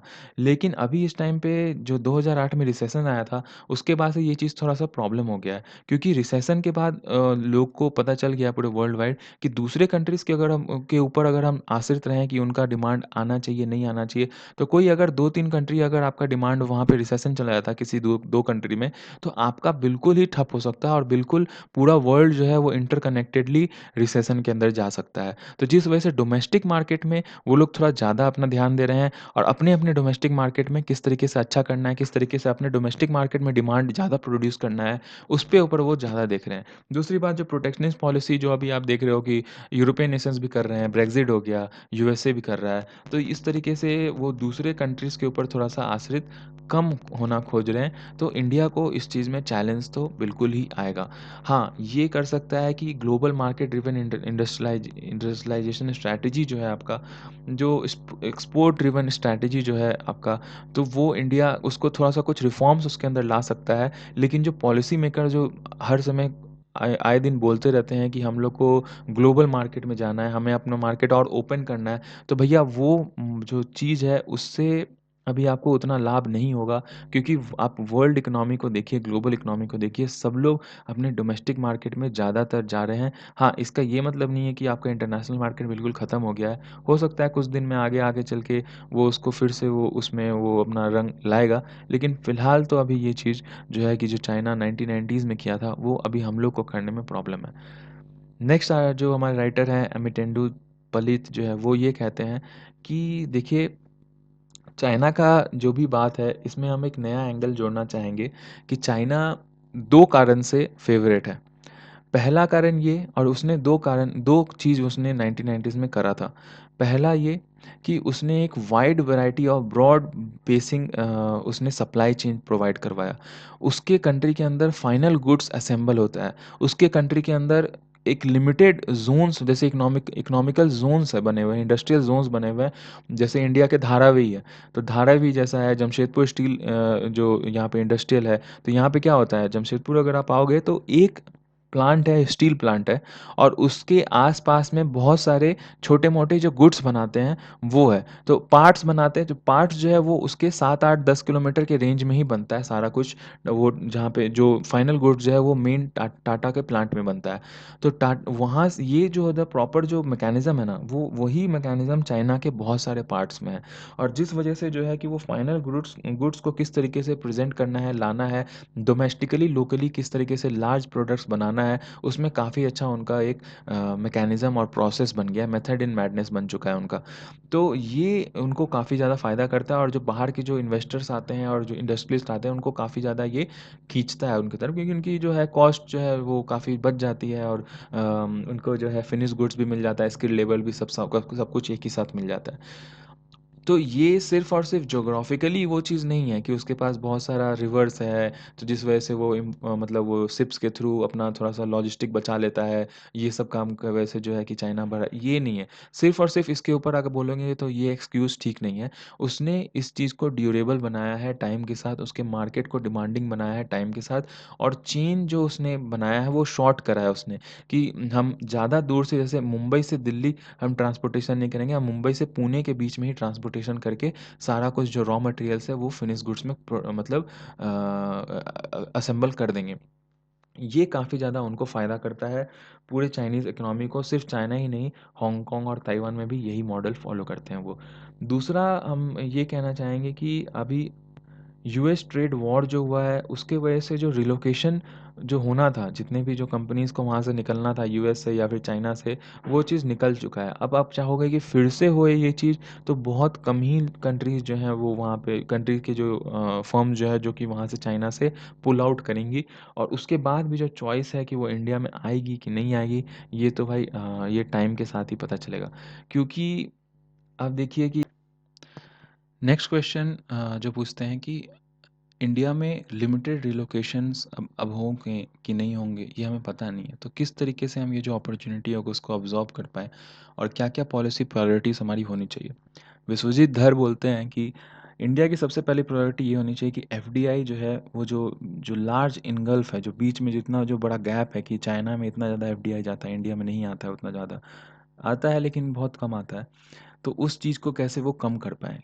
क्यों भाई इंडिया में क्यों नहीं आ रहा है इन्वेस्टर्स, जबकि हमारा इतना बड़ा डोमेस्टिक मार्केट है, इतना ह्यूज हमारा अट्रैक्टिव पॉलिसीज़ है, बहुत सारे एफडीआईज़ को लेकर के आने का, फॉरेन इन्वेस्टर्स को अंदर लाने का, लेकिन फिर भी नहीं आ पा रहा है। क्यों नहीं आ पा रहा है? गवर्नमेंट भी क्लेम्स करती है कि हमारा सबसे ज़्यादा ओपन रिजीम है, आप आइए इसमें इन्वेस्ट कीजिए। कितने दिन से इन्वेस्ट करने को मांग रहे हैं, लेकिन क्यों नहीं आ पा रहा है? इसके पीछे बहुत सारे कारण हैं। आप देखिए कि जितने भी एफडीआई इंडिया के अंदर आ चुके हैं पहले से, वो सब एफडीआई किसके अंदर आए हैं? वो सब एफडीआई आए हैं आईटी सर्विसेज के अंदर। तो मतलब साफ है कि एफडीआई जितने भी आते हैं वो ज़्यादातर आपके स्किल्स को देखते हुए ही आते हैं, और आपके स्किल्स को एक्नॉलेज करते हैं तभी वो आते हैं। अगर आपके पास स्किल नहीं है तो वो आके आपके नेशन बिल्डिंग में अपना पैसा इन्वेस्ट नहीं करेंगे। They are businessman. दूसरा बात ये कि सेकंड इशूज़ इज़ इंफ्रास्ट्रक्चर। अगर इंफ्रास्ट्रक्चर आपके देश में सही नहीं होगा, तो आप चाहोगे कि खुद से चल के आपके पास आ जाए और वो आपका इंफ्रास्ट्रक्चर खुद से वो डेवलप कर दे एफडीआई वाले, तो वो चीज़ बहुत रेयर है ऐसा हो पाना। और जिस वजह से, क्योंकि आप देखिए अगर आप इंफ्रास्ट्रक्चर जब तक नहीं बनाओगे, जैसे बहुत सारे छोटे कंट्रीज़ जहाँ पे रॉ मटेरियल नहीं है, जहाँ पे उनका उतना बड़ा डोमेस्टिक मार्केट नहीं है, सिंगापुर जैसे टाइप के कंट्रीज़, तो वो लोग ऐसा इंफ्रास्ट्रक्चर बना के रखे हैं कि जो इन्वेस्टर्स आते हैं उनको ह्यूज प्रॉफिट होता है वहाँ पे। तो वो उस तरीके का जब तक आप इंफ्रास्ट्रक्चर नहीं बनाओगे, आप एक दिखाओगे नहीं कि हम आपको एडवांटेज दे रहे हैं इतने 3, 4, 5 तरीके से, तब तक कोई भी इन्वेस्टर जो है आपके यहाँ पे आने से पहले सोचेगा। दूसरा बात ये कि आपके पास बहुत सारे ऐसे भी इंफ्रास्ट्रक्चर हैं, जैसे जो फिज़िकल इंफ्रास्ट्रक्चर जैसे बात करें, तो आउटडेटेड पोर्ट्स हैं आपके पास। पोर्ट्स आपके सही नहीं है, जितना चाइना में एडवांस पोर्ट है, वैसा आपको पोर्ट यहाँ पे लेकर के आना पड़ेगा। 2-3 पोर्ट्स जो अभी एडवांस है, जैसे कि वो भी सब गुजरात और मुंबई के पास है। जो अडानी और ये सब का जो पोर्ट है, वही सब एडवांस है। इधर आपके उड़ीसा साइड में जो पोर्ट है आपका पोर्ट, तो वो सब तो उतना एडवांस है भी नहीं। तो आपको वो सबको मरम्मत करना पड़ेगा, आपको बिल्कुल फास्टर प्रोसेसिंग करना पड़ेगा। तो जैसे आपको बाहर से अगर कोई आता है, हमारा देश में अगर कोई एक्सपोर्ट आता है बाहर से, इंपोर्ट आता है बाहर से, तो उसको क्लियरेंस लेने में उसको 3-4 दिन लग जाता है। जबकि इटली में जो है वो देखिए 1 दिन में ही वो क्लियर हो जाता है। तो ये सारा कुछ जो प्रॉब्लम्स है, तो ये आपको सही करना पड़ेगा। आपकी तभी जाके आपका इन्वेस्टमेंट आपके कंट्री में आ पाएगा। दूसरा कि आपके यहाँ पे प्रोडक्टिविटी भी जो है वो बहुत ज़्यादा लो है। लोग कहते हैं कि वेजेस कम है इंडिया में, तो बहुत ज़्यादा जो इन्वेस्टमेंट है वो आएँगी और कंट्रीज़ आएँगी। लेकिन वेजेस तो आप ये देखिए कि लो हो या हाई हो, अगर आप प्रोडक्टिविटी बढ़ाओगे तो वेजेस तो अपने आप ही बढ़ जाएँगे ना। तो आपके यहाँ तो प्रोडक्टिविटी भी तो लो है, क्योंकि आपके पास उस प्रकार के इंफ्रास्ट्रक्चर नहीं है जो कि आपको हाई प्रोडक्टिविटी सप्लाई चेन को आपको सैटिस्फाई कर पाए। तो ये सब चीज़ को अभी ध्यान देना होगा। और दूसरा पॉइंट ये बताते हैं कि थोड़ा लैंड में भी जो प्रॉब्लम है, वो पूछते हैं कि लैंड में भी क्या प्रॉब्लम है? लैंड में जो प्रॉब्लम है, वो कोई प्रॉब्लम नहीं है। एक थोड़ा-सा प्रॉब्लम है रेड टेपिज़्म, नहीं तो गवर्नमेंट के पास इतना लैंड है। इकोनॉमिक ज़ोन पॉलिसी जो उन्होंने बनाया था 2005 के बाद, उसमें उन्होंने बहुत सारा जो ह्यूज बल्क ऑफ लैंड है, वो अपने पॉकेट में रख लिया है कि अगर कोई इन्वेस्टर आता है, उनको कोई लैंड चाहिए, तो हर एक स्टेट में कहीं न कहीं उनको प्रॉपर लैंड प्रोवाइड करवा सकते हैं वो। इसमें कोई प्रॉब्लम नहीं है। जो थोड़ा बहुत प्रॉब्लम है पेपर क्लियरेंस और थोड़ा-सा करप्शन और रेड टेपिज़्म ब्यूरोक्रेसी में थोड़ा प्रॉब्लम है, तो वो सब उसको ईज़ करना चाहिए भारत सरकार को। दूसरा कि ईज़ ऑफ डूइंग बिज़नेस, आपको पता है ईज़ ऑफ डूइंग बिज़नेस में रैंकिंग हमारी थोड़ी सुधर रही है। लेकिन क्या ज़मीनी हालात ऐसे सही हैं? आप अगर आज चाहो तो स्टार्टअप क्या खोल सकते हो? अगर आप आज चाहो तो आज के आज या फिर 1 सप्ताह के अंदर कोई ज़मीन खरीद सकते हो? नहीं खरीद सकते हो। ये सारा कुछ डिफ़रेंस है आपके और हांगकांग के बीच में या फिर चाइना के बीच में। वहाँ पे जो ये सारा कुछ इंफ्रास्ट्रक्चर है बहुत ही ज़्यादा स्मूथ है। आज आप अगर वहाँ पे एप्लीकेशन डालते हो तो विदिन मतलब लिमिटेड टारगेटेड टाइम के अंदर वो आपको आपकी जो स्टार्टअप है उसको रीबिल्ड करने में, सारा कुछ करने में आपको बहुत ज़्यादा हेल्प करते हैं। तो ये सब सारा चीज़ इंफ्रास्ट्रक्चर जो है उनको बढ़ाना चाहिए। दूसरा क्वेश्चन पूछते हैं नेक्स्ट क्वेश्चन कि लेबर रिफ़ॉर्म के ऊपर आप क्या कहते हैं? बहुत लोग कहते हैं कि इंडिया में जो लेबर रिफ़ॉर्म है बहुत ज़्यादा स्ट्रिक्ट है और जिस वजह से वहाँ पे जो लेबर यूनियंस है वो इतना पावरफुल है कि काम करना बहुत मुश्किल हो जाता है। हायर फायर करना वर्कर का बहुत मुश्किल हो जाता है। इसमें विश्वजीत धर जो है वो रिप्लाई करते हैं कि एक्चुअली ये तो सिर्फ़ बहाना है। आप अभी लॉकडाउन में देखिए कितने सारे लेबर्स को बिना कुछ किए फायर कर दिया गया, उनको जॉब से निकाल दिया गया। तो क्या लेबर लॉ बहुत स्ट्रिक्ट है हमारे कंट्री में? नहीं है। रिवर्स माइग्रेशन अगर होता ही नहीं, अगर यहाँ पे लेबर लॉस स्ट्रिक्ट होते तो, अगर वहाँ पे वो उनको फायर नहीं कर पाते, बैठा के वो पैसे देते तो रिवर्स माइग्रेशन होता ही नहीं, लोग गाँव जाते ही नहीं। तो ये जो नैरेटिव है ये झूठ है। इंडिया में जो लेबर लॉ है बहुत ज़्यादा फ्लेक्सिबल है और जो अगर चाहें यहाँ पे काम करना तो बिल्कुल कर सकते हैं। अबंडेंस ऑफ लेबर भी है, बिल्कुल कर सकते हैं। जो पलीत हैं वो ये कहते हैं इसके ऊपर कि अभी इंडिया के अंदर जो एफडीआई है, वो आता है कैसे? जो जितने भी बिग टिकट एफडीआई आए आए हैं अभी तक, वॉलमार्ट आया है, फ्लिपकार्ट, फेसबुक, रिलायंस, जितने भी जो ये लोग सब इसके ऊपर इन्वेस्ट किए हैं, वो सब कहाँ गया? वो सब के सब जो है वो आपके एक्जिस्टिंग एसेट जो है, जो पहले से कंपनी जो अच्छी कर रही है, उसके ऊपर आके वो अपना इन्वेस्टमेंट किए हैं। ये नहीं कि जो पहले से बिल्कुल निठल्ला पड़ा हुआ है कंपनी, उसके ऊपर वो जा कर के और इन्वेस्ट कर रहे हैं। तो हर कोई जो इन्वेस्टर होता है वो देखता है कि एक ग्राउंड मिले जहाँ पे वो इन्वेस्ट करे तो उसका आगे चल के प्रॉफ़िट बने।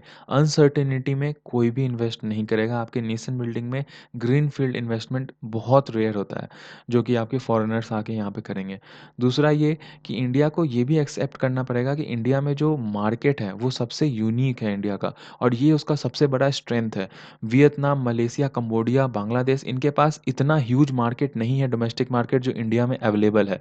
तो इंडिया को इस चीज़ के ऊपर बिल्कुल फ़ायदा उठाना चाहिए। वियतनाम, मंगोलिया, थाईलैंड, ये सब जो है इनके ऊपर एडेड इनका कुछ एडवांटेज है, जो जो कि ये क्या करते हैं अपने वहाँ पे जो ट्रेड है, जो ड्यूटीज़ है, ये सब को बहुत लो कर देते हैं। यूरोपियन कंट्रीज़ के साथ या और भी दूसरे जो आस-पास की कंट्रीज़ है, उसके साथ काफ़ी अच्छा फ्री ट्रेड एग्रीमेंट्स कर लेते हैं, जिस वजह से जो है वहाँ पे जाके गुड्स बनाकर इधर-उधर ट्रेड करना काफ़ी ज़्यादा आसान हो जाता है।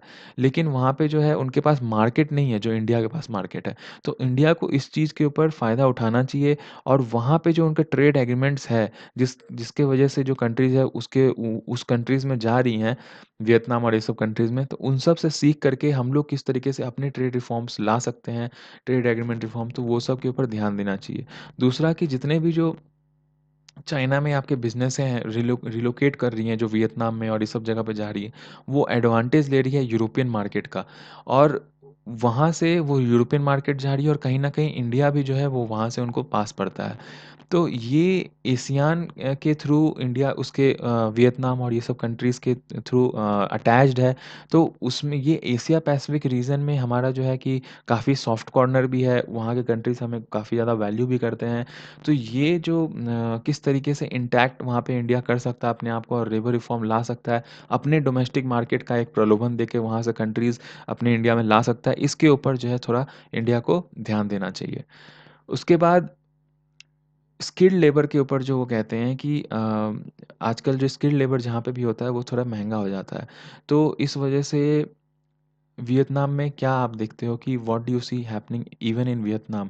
क्योंकि वियतनाम में तो भी स्किल्ड लेबर उतनी ज़्यादा है नहीं। तो क्या आप देखते हो?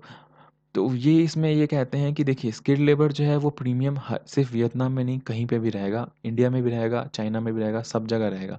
लेकिन जो चॉइस है वो कंट्री को ये करने का है बीच में कि आपको किसके तरफ जाना है, वियतनाम और ये सब सारी कंट्रीज़ की तरफ जाना है या फिर इंडिया की तरफ आना। वियतनाम, जापान, कोरिया, चाइना, ये सब साउथ ईस्ट एशियन कंट्री जो है उसके अंदर ज़्यादातर कल्चरल कॉमननेस है, जो कि बिज़नेस प्रैक्टिसेस में उनका काफ़ी ज़्यादा मतलब हैंडी हो जाता है। वहाँ पे अगर कुछ प्रॉब्लम भी होता है, देखिए चाइना और जापान के बीच में प्रॉब्लम है, फिर भी उनका जो ट्रेड प्रैक्टिसेस है, वो बहुत हाई है।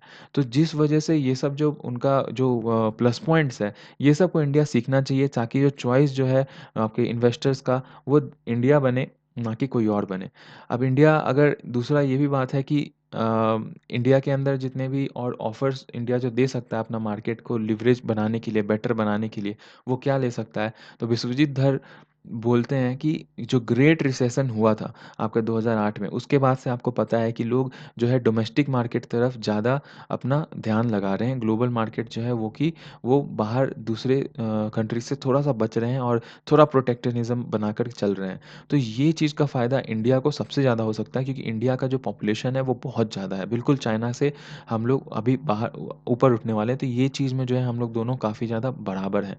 तो ये चीज़ का हम लोग को फ़ायदा हो सकता है, लेकिन इसको हम लोग प्रॉपर रिफ़ॉर्म के साथ हार्नेस करना पड़ेगा। हम लोग किस तरीके से इस चीज़ से हम लोग बहुत ज़्यादा फ़ायदा उठा सकें, ये गवर्नमेंट को देखना पड़ेगा। तो इससे क्या होगा, अलाउ करना होगा हमको कि ज़्यादा से ज़्यादा लेबर को हम अब्ज़ॉर्ब कर सकें अपने सेक्टर, अपने इंडस्ट्रियल सेक्टर और मैन्युफैक्चरिंग सेक्टर्स में। किस तरीके से हम एग्रीकल्चर को उठा सकें ऊपर, क्योंकि बहुत बड़ा हमारा पॉपुलेशन जो है एग्रीकल्चर के अंदर है। बर्डन जो है हमारा एग्रीकल्चर के ऊपर कि उसमें लो इनकम आता है, फ्लड्स आ जाते हैं, नेचुरल कैलेमिटीज़ आता है। किस तरीके से इंफ्रास्ट्रक्चर बिल्ड करना है एग्रीकल्चर में, किस तरीके से ओल्ड स्टोरेज और ये सब सारा कुछ बना करके उसको फिर से बिल्डअप करना है, वो सब के ऊपर हम ध्यान दे सकते हैं, ताकि इसके बाद ही जो है कि रिसाइलेंट मैन्युफैक्चरिंग सेक्टर जो है वो धीरे-धीरे डेवलप करना शुरू करेगी। और इसके बाद ही ऐसा होगा कि आप जो है कि आपका मैन्युफैक्चरिंग सेंटर जब बन जाएगा तो आपका जो डिपेंडेंसी है चाइना के ऊपर, वो टाइम के साथ कम होता जाएगा। So what are we finding in all of this, since none of this is happening actually fallen in place? We find that unemployment rates has actually risen. ये सारा कुछ पॉइंट के ऊपर जो हमने ध्यान नहीं दिया है, जिसके वजह से ही जो है कि अनएम्प्लॉयमेंट जो है वो इतना ज़्यादा बढ़ गया है टाइम के साथ। और अनएम्प्लॉयमेंट अगर आप इसको नहीं देखोगे तो इसके वजह से मार्केट जो डिमांड है वो भी श्रिंक करते जा रही है। जब लोगों के पास पैसा ही नहीं होगा तो वो लोग खरीदेंगे भी नहीं सामान।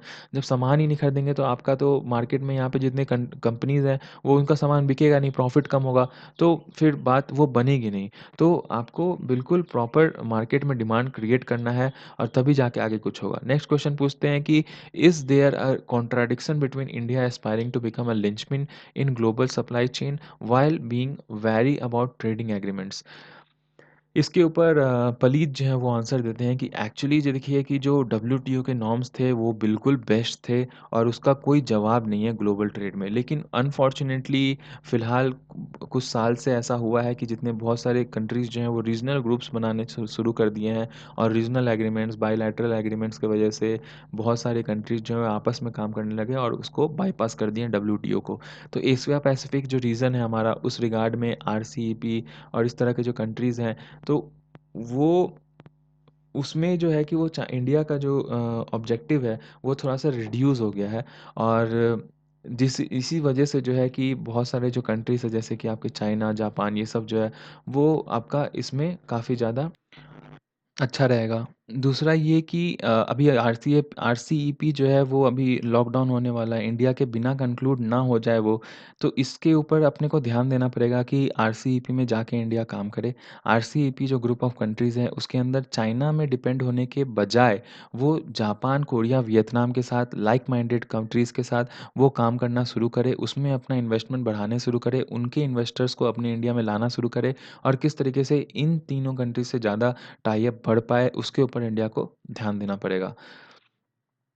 तो नेक्स्ट इंडिया को ये डिसाइड करने का है कि इंडिया को क्या करने का है। इंडिया को चाइना को बॉयकॉट करने का है या फिर पूरे और दूसरे जो देश हैं, जैसे आजकल चल रहा है बहुत सारे लोग वोकल हो रहे हैं कि वोकल फॉर लोकल हो करके और इंडिया के प्रोडक्ट्स को यूज़ करो, तो उसमें सिर्फ चाइनीज़ प्रोडक्ट नहीं बाकी दुनिया के प्रोडक्ट भी वो लोग हटा दे रहे हैं। जबकि ऐसा होना चाहिए कि अगर आपको करना है लोकल तो सिर्फ चाइना के प्रोडक्ट मत यूज़ कीजिए, आप बाकी देश के प्रोडक्ट एटलीस्ट यूज़ कीजिए।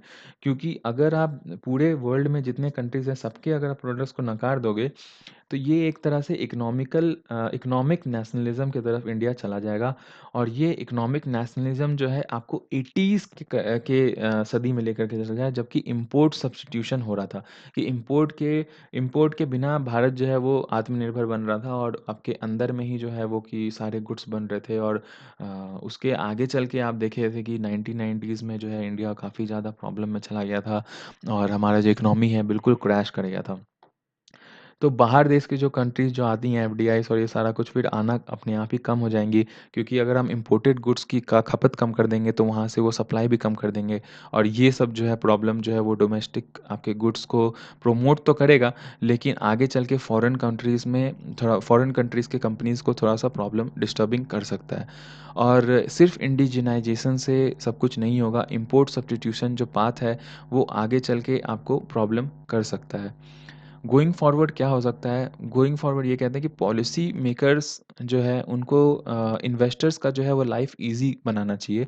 जो अनसर्टेनिटी है इंडिया में, जैसे फ़िलहाल कुछ दिन पहले कोई कुछ बोल रहा था कि फ्री ट्रेड एग्रीमेंट इंडिया को यूएस के साथ बढ़ाना चाहिए, चाइना के साथ छोड़ देना चाहिए, अब कुछ नहीं करना चाहिए। अब यूएस की तरफ जाएँगे हम। तो ये सारा कुछ जो है कभी कुछ जो बोलता है इंडिया, आप ऐसा तो 15 दिन पहले तो नहीं सुन रहे थे। अभी ये फ़िलहाल ऐसा जो वॉर जैसा सिचुएशन आ गया तो इंडिया ने अभी ये एग्रीमेंट जो है वो चेंज कर लिया।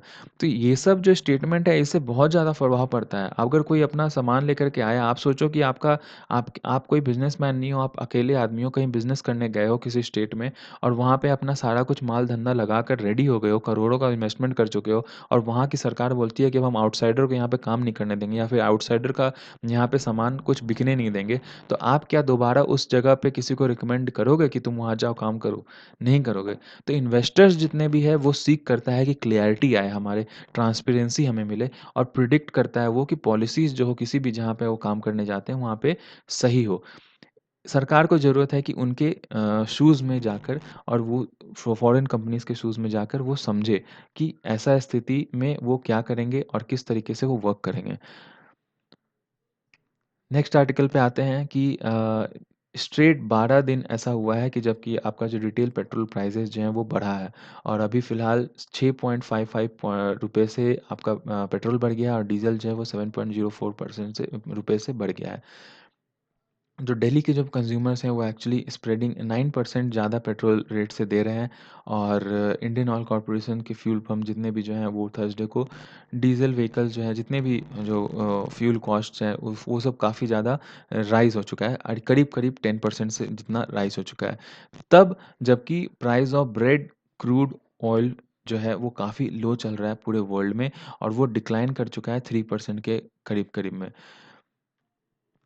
तो इससे जो प्रॉब्लम है वो सिर्फ़ आपके हाउसहोल्ड्स को ही नहीं हो रहा है, इसके प्रॉब्लम बहुत सारे जो रुके हुए जितने भी अभी एमएसएमईज़ और इंडस्ट्रीज़ थे उन सबको प्रॉब्लम हो रहा है। आप देखिए कि ज़्यादातर वैट और ये जो ड्रिवेन जितने भी जो स्टेट और सेंटर ड्रिवेन जितने भी जो ड्यूटीज़ हैं, उनमें ही ज़्यादातर आपका जो है कि 2/3 से ज़्यादा जो है वो पैसा जा रहा है। तो स्टेट और सेंटर इस चीज़ को कम कर सकती है क्योंकि इस चीज़ का बिल्कुल डायरेक्ट आपका प्रभाव पड़ता है हाउसहोल्ड कंज़म्पशन पे, उनके बजट पे और आप जैसा कि बाकी आपके जो स्कीम्स आप चला रहे हो कि जनता के हाथ में पैसा जाए, इकोनॉमी को बढ़ाएँ और जो जितने भी जो आपके एमएसएमईज़ और जो बंद पड़ गए हैं, जो छोटे-मोटे जो इंडस्ट्रीज़ हैं, उनको किस तरीके से फिर से रिबिल्ड करें। तो अगर आप इस सब चीज़ को दरकिनार कर अगर ये पेट्रोल प्राइसेज़ और डीज़ल प्राइसेज़ को अगर आप सही नहीं करोगे, तो ये सब चीज़ अपने आप ही दरकिनार हो जाते हैं और इस चीज़ का कोई फ़ायदा नहीं होता दूसरे चीज़ों का। क्योंकि पेट्रोल, डीज़ल बहुत बड़ा एक मार्जिन रखता है एक नॉर्मल एवरेज मिडल क्लास या फिर एक हाई क्लास बजट में, मंथली बजट में। तो रोड फ्रेट और ये सब कुछ महँगा हो जाता है उसके वजह से।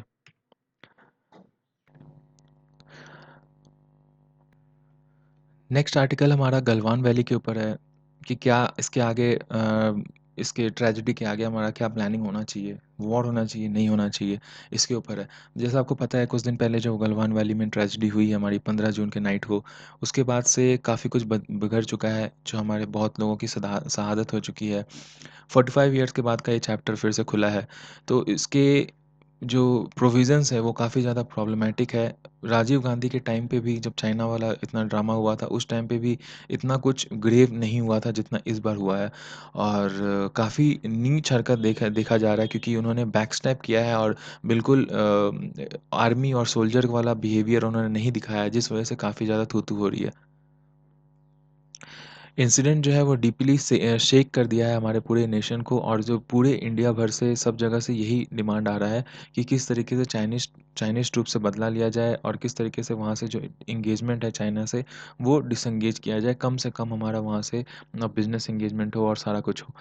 तो इन सब पे हम आगे कैसे बढ़ सकते हैं? सबसे पहले थोड़ा-सा हम बैक का देखते हैं। कोंगला ला इससे पहले 1959 में हुआ था, जिसमें कि 9 इंडियन सोल्जर्स को शहादत हुई थी, और उस टाइम पे 3 लोग को कैप्टिव भी बनाया गया था। लेकिन इस बार 10 लोग कैप्टिव बनाए गए और 20 लोग की मौत हुई है। तो उस समय के बाद में भी उस समय के बाद जब हुआ था ऐसा, जो कोंगला ला, उसके बाद ही जो है दलाई लामा को इंडिया ने असाइलम दिया था। और फिर 1962 में जो है कि वो वॉर जो है वो हुआ था हमारे दोनों के बीच में। तो इस टाइम पे जो है, अभी देखिए कि उस टाइम पे आपका इतना कम कैजुअलिटी था और लोग कैप्टिव में भी थे, अभी इस समय तो उससे ज़्यादा है। तो इसके बाद जो है हर एक कदम जो है हमें बहुत फूँक-फूँक कर रखना पड़ेगा, क्योंकि जो 2020 में इंडिया 1959 वाला है, ना चाइना 1959 वाला है। तो हम दोनों को बिल्कुल आगे कैसे करके आगे चलना है वो हमें ध्यान देना होगा, क्योंकि वॉर जो है वो एक सॉल्यूशन नहीं है इस चीज़ का। क्योंकि आप देखिए कि ऐसा हो सकता है कि इंडिया डिसेंट कर रहा हो और बहुत सारा चीज़ कह रहा हो, लेकिन अभी अगर वॉर करता है तो ये काफ़ी ज़्यादा प्रॉब्लम होगा। क्यों प्रॉब्लम होगा? क्योंकि इससे 7-8 ऐसे जो पॉइंट्स हैं जिसके ऊपर ध्यान देना है। सबसे पहला कि हम इकोनॉमी को रिकवरी कर रहे हैं। कोविड-19 की वजह से हमारा इकोनॉमी बिल्कुल क्षतिग्रह हो गया है। दूसरा कि टेररिस्ट टेंशन भी है पाकिस्तान के साथ, जो कि हम लोग को निपटना है। थर्ड, डिस्प्यूट है हमारे नेपाल के साथ, लेपू लेक और काला पानी के साथ। तो सिक्योरिटी टेंशन हमारा पाकिस्तान से लेके, नेपाल से लेके चाइना, तीनों तरह के तरफ से आ जाएगा। और अगर नेवी ने नीचे से अगर उन्होंने कुछ वॉर किया तो वो भी हमारे साथ प्रॉब्लमैटिक हो सकता है। तो ये सब सारा कुछ टर्बुलेंस जो है उसको कंसिडर करने के साथ ही हम लोग को आगे चलने का है, और देखने का है कि इम्प्लीकेशंस इसके क्या-क्या हो सकते हैं आगे चल के, और हमको काफ़ी ज़्यादा केयरफुली आगे असेस करके और चलने का ऐसा प्रावधान बताते हैं। सिर्फ़ स्कोर्स सेटल कर लेने से हमारा जो है कि, और बाकी के जो अनअटेंडेड जो क्षेत्र हैं वो सब हमारा सैटिस्फाई नहीं हो पाएगा। तो इसके ऊपर स्ट्रॉन्ग पॉलिटिकल डायरेक्शंस की ज़रूरत है, और एक डेलिब्रेट कोहेरेसन एक्शन की ज़रूरत है, ताकि ये जो सिचुएशन है उसको काफ़ी टैक्टिकली हम लोग हैंडल कर पाएँ। सबसे पहला कि आर्मी को टैक्टिकल एडजस्टमेंट करना पड़ेगा, कि उनको बिल्कुल प्रॉपर मैनूवरिंग वहाँ पे करनी पड़ेगी, कि चाइना जो है वो वहाँ पे उस जगह पे हावी ना हो पाए हमारे ऊपर में। और इसके लिए सिर्फ़ इंडियन आर्मी को ही वहाँ पे वैसा कुछ नहीं करना पड़ेगा। हमारे हाईएस्ट जो गवर्नमेंट अथॉरिटीज़ हैं उनको भी, आर्मी को, जैसे कि अभी उन्होंने इमरजेंसी कमांड दे दिया है कि अगर ऐसा लगता है आपको कि कुछ अगर ठीक नहीं हो रहा है तो आप आर्म्स यूज़ कर सकते हो। और भी उनको जो है डिप्लोमैटिक लेवल पे बात करके दोनों चाइनीज़ काउंटर पार्ट के साथ चीज़ें क्लियर कर लेनी चाहिए, ताकि जो है कि चीज़ें और ज़्यादा एस्केलेट ना हो। दूसरा कि इफ़ेक्टिव कम्युनिकेशन बहुत ज़रूरी है। जैसा कि कल आपने सुना कि कल जो जयशंकर जी हैं हमारे, जो हैं जो फॉरेन अफेयर मिनिस्टर हैं, तो उन्होंने चाइनीज़ काउंटर पार्ट से बात करा था इस चीज़ के ऊपर में, और फिर हमारे यहाँ पे जनरल लेवल पे भी बातें हो रही हैं, जनरल मेजर लेवल पे। तो इन सब कम्युनिकेशन को कंटिन्यू रखना चाहिए, ताकि जो बातें हैं, जो चीज़ें हैं वो एस्केलेट ना करें, और तभी जाके जो है वो क्लियरली सिक्किम, लद्दाख, जितने भी जगह पे उनका जो चाइनीज़ का जो अभी कैंपिंग है, वो सबको धीरे-धीरे करके वहाँ से रफ़ा-दफ़ा वो कर सकें। और इसके साथ भी इंटेलिजेंस जो है हमारा इंडिया का, उसको थोड़ा और एक्टिवली काम करना चाहिए, ताकि जो अर्ली वार्निंग्स है वो हम लोग को मिल सके, और ताकि हम लोग मिलिट्री, डिप्लोमेटिक या पॉलिटिकल वे में हम लोग उसके अकॉर्डिंगली हम लोग काम कर सकें। टर्निंग इनटू फ्यूचर क्या हो सकता है? फ्यूचर में हम लोग ये कर सकते हैं कि जितने भी कॉन्टैक्ट्स हैं हमारे मिलिट्री के, वो धीरे-धीरे हम लोग जॉइंट एक्सरसाइज़ जो है वो सब हम लोग कम कर सकते हैं। क्योंकि अब इतना कुछ जो प्रॉब्लम हो चुका है तो फ्यूचर में भी और हो सकता है। तो जॉइंट मिलिट्री अकेडमी एक्सरसाइज़ करने से हमारे जो एक दूसरे के जो राज है वो बहुत ज़्यादा खुल जाते हैं। तो ये सब प्रॉब्लमैटिक आपको आगे चल के बन सकता है। बायलैटरल रिलेशनशिप के ऊपर भी आपको सोचने की ज़रूरत है कि किस तरीके से वहाँ पे हम लोग को अभी आगे काम करना है। सॉफ्ट लैंडिंग हम लोग को नहीं रखना पड़ेगा। बिल्कुल करेक्ट हम लोग को आगे बढ़ने का इस समय है। डिप्लोमैटिक चैनल कंटिन्यू होना चाहिए, क्योंकि डिप्लोमेसी से ही हम लोग इस चीज़ को हल ला सकते हैं। बिल्कुल कम्युनिकेशन नहीं रोक सकते हैं। हमारे जितने भी पॉकेट्स हैं, डिफरेंसेस पॉकेट्स ऑफ डिफरेंसेस है अलाइनमेंट में, हम लोग दोनों के कंट्रीज़ के आपस में मैप चेंज करके, एक्सचेंज करके बाउंड्रीज़ का जो है वो क्लियर कर लेना चाहिए कि एलएसी किसका कहाँ पे क्या आता है। तो उस हिसाब से ही जो है रिज़ोल्यूट होगा, और जो डेफिनेशन होगा टेरिटरी का, किसका कितना टेरिटरी होगा, और उसके हिसाब से हम लोग आगे चल के डिफेंस कर सकते हैं अपने एक दूसरे को टेरिटरी को। इंडियन बिज़नेस जो है वो चाइनीज़ में, और चाइना का जो बिज़नेस है इंडिया में, वो सफ़र तो करेगा ही। ट्रेड और इन्वेस्टमेंट के ऊपर भी अभी बहुत सारे ऑब्स्टिकल्स आएँगे जिनको हमें देख के चलना है, उसके लिए रिफ़ॉर्म्स लाने की ज़रूरत है। इन सब के बाद भी आपको टेलीकम्युनिकेशन और जितने भी जो टेक्नोलॉजीज़ है चाइना के, वो इंडिया में काफ़ी ज़्यादा एक्सपैंड कर चुके हैं। जैसे कि अभी आपने देखा कि फर्स्ट हमने प्रीलिम्स वाले में डिस्कस किया था कि अभी एमटीएनएल और उसने 8 मतलब $8 बिलियन का यहाँ पे साइन किया हुआ था उन्होंने अपना यहाँ पे डील। तो ये सब सारा कुछ के वजह से काफ़ी जो इंडिया में इन्फॉर्मेशन जो डाटा है वो चाइना की तरफ ट्रांसफ़र हो रहा है। तो इससे स्पाइंग हो सकती है, सर्विलेंस हो सकता है आगे चल के। तो जिस वजह से इन सब चीज़ से उनको थोड़ा-सा अभी इंडिया को उन सब से अलग हटना है, और अपना एक प्रॉपर आइडेंटिटी बनाने की बहुत ज़रूरी है। अब इंडिया जो जिस चीज़ के लिए पूरे वर्ल्ड ओवर जाना जाता है, वो किस चीज़ के लिए? सबसे पहला कि इंडिया का जो इंडो पैसिफिक जो रिलेशन है वो काफ़ी अच्छा है दूसरे कंट्रीज़ से। इंडिया डेमोक्रेटिक कंट्री है, उसका क्रेडेंशियल जो है काफ़ी ज़्यादा स्ट्रॉन्ग है। पूरे दुनिया भर में अपनी एथिक्स के लिए जाना जाता है। इकोनॉमी जो है उसका हमारी की बहुत ज़्यादा डायनामिक है। डोमेस्टिक हमारा मार्केट काफ़ी अच्छा है। मल्टीलैटरलिज़्म इंस्टीट्यूशन में प्रिंसिपल को हम अपहेल्ड करते हैं। तो और भी हमारा थोड़ा बहुत एडवांटेज है ज्योग्राफी में, जैसे कि हम लोग मैरीटाइम हमारा काफ़ी अच्छा है। और भी कुछ-कुछ जो हमारा परचेसिंग पावर भी काफ़ी वर्ल्ड वाइड अच्छा माना जाता है। तो ये सब चीज़ को लेकर के हमें अपना एक प्रॉपर रिज़्यूम बना कर के, और हमें नए टाइज़ बनाना चाहिए, और ये एक वेकअप कॉल होना चाहिए। हमें ये बताना चाहिए सबको कि गलवान वैली जिस तरह जो विश्वासघात चाइनीज़ ने हमारे साथ किया है, वही हाई रेज़ोल्यूशन विश्वासघात किसी दूसरे कंट्रीज़ के साथ भी कर सकता है। जैसे कि वियतनाम और ये सब फिलिपीन और कंट्रीज़ जो है चाइना से पहले से ही वो चाइनीज़ सी की वजह से परेशान है। तो उस चीज़ का फ़ायदा उठाना चाहिए इंडिया को, और इंडिया को यूएस की तरफ अब थोड़ा-सा और इंक्लाइन होना चाहिए।